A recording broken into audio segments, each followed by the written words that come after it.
Welcome back to the Wild Game Field to Freezer Butchering Series. We've already went through a couple of the quartering down the deer, and then we went through some of the tender meat with the back straps, the inner loins. Now we're going to kind of get to the nuts and bolts of things and show how to take off this front neck and deboning of the front quarters, which we did there earlier.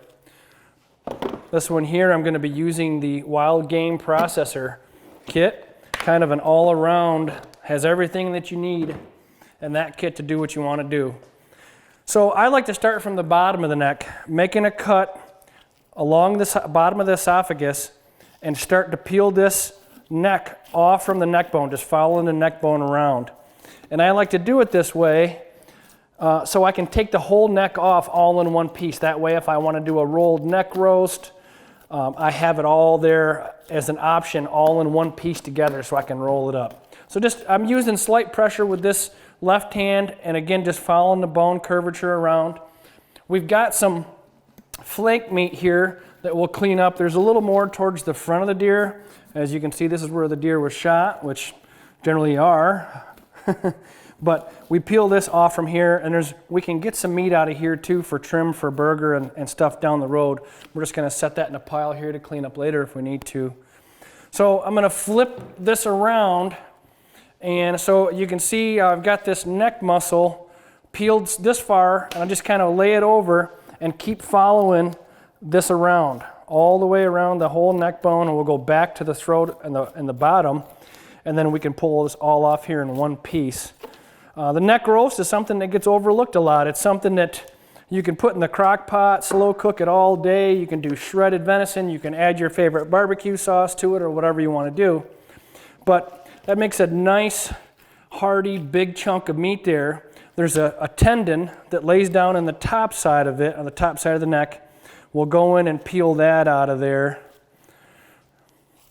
You don't want to have that in there, real tough, gristly tendon in the top of there. We'll just make sure we clean that out of there, and then we can clean some more meat off of that later. We'll put it in the trim pile to the side. I just want to show you quick how to roll this up. And again, get rid of any fat as much as possible that's in there.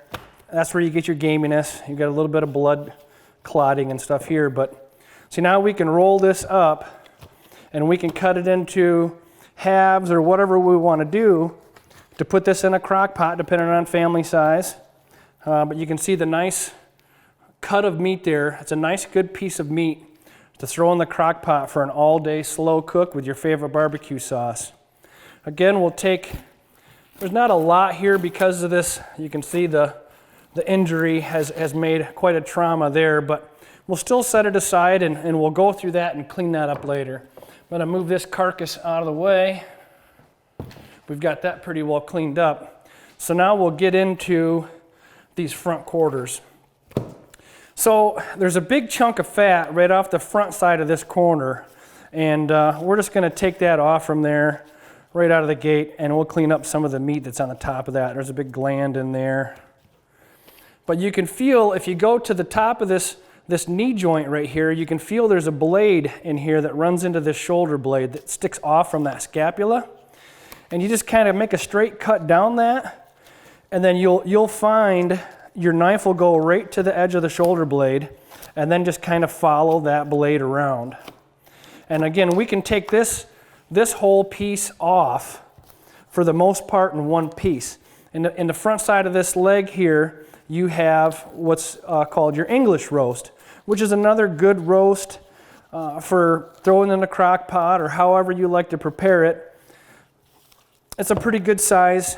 This is a 1.5-year-old buck, and it's a decent size roast, or if you have a bigger family, you can net a couple of them together. But or if you're not going to do a roast, all of this is going to be like for your trim for your burger, or if you want to make your favorite summer sausage or snack sticks or whatever. Any of this trim, that's what that can be used for. And we'll just kind of clean it all off from here like we're doing here and follow the bones around and basically just separating it anywhere you can and trying to, again, always keeping as much fat out of the meat as you can. That's where all your gaminess comes from. Pull off the shank meat down here. It all comes off, just follow the bone down. The front side, we'll repeat that.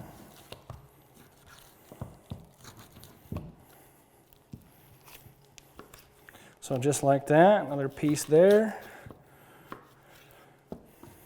So we've pretty well got this cleaned up, got most of the meat off from here. We can come back and clean that up a little bit later, a little more, but I want to show you this English roast that sits in here. We'll peel some of this around the top, and he did get through that shoulder right there with that arrow, but kind of give you an idea of what you got. If there wasn't this wound right here, you've got a pretty good, a sizable chunk of meat. Once it's cleaned up and get the blue meat off from there, this gives it a little tougher feel to it. So there again, a nice size, little rolled English roast that you can throw in a crock pot or prepare it, you know, bake it, however you want to do it. And that makes a nice roast, and or again, trim meat for a burger. All of this front shoulder can be utilized for trim for your burger or your sausage. So that was Series 3 and Series 4. We're going to get right to the meat of things. We're going to go after the hindquarters. I'm going to show you how to break down each muscle in the hindquarter and go over cutting steaks, and not necessarily cutting steaks. Maybe you want to leave the primal meats whole. It's another way that we'll get into that in this next series. Again, thanks for watching. We're looking forward to your comments and answer any questions that you might have out there to make you a better at-home processor.